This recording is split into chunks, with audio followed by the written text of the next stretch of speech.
everybody, today I'm going to be teaching you how to tie a Palomar knot. So first we're going to be needing a lure, some braided line in orange so you can see it, and something to cut your line with.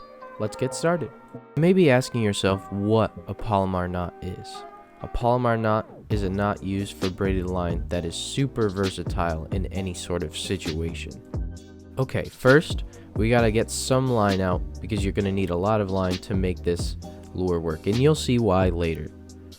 So I got my line out all set up.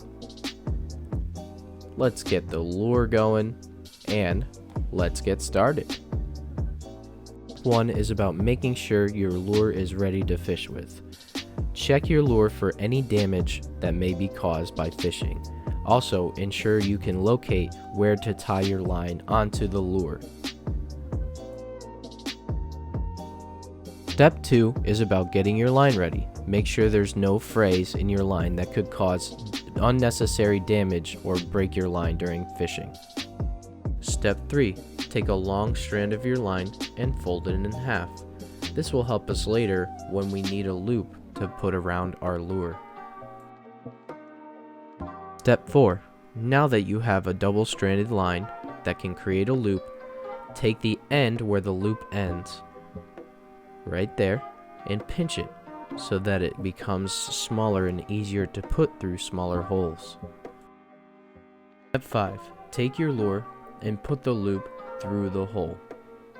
Make sure that a lot of line goes through the hole so your loop is big enough to wrap around the entirety of the lure.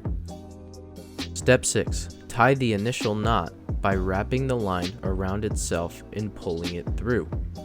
This will create the first of a 2-knot sequence. Now that you have a knot with a loop, you can move on to step 7. First, you're going to open up the knot and then wrap the lure around the knot. Make sure that none of the appendages get stuck. 8 adds the finishing touches to the knot itself. You're going to take the lure and the tag ends of the knot, and you're going to pull with force to clinch the knot.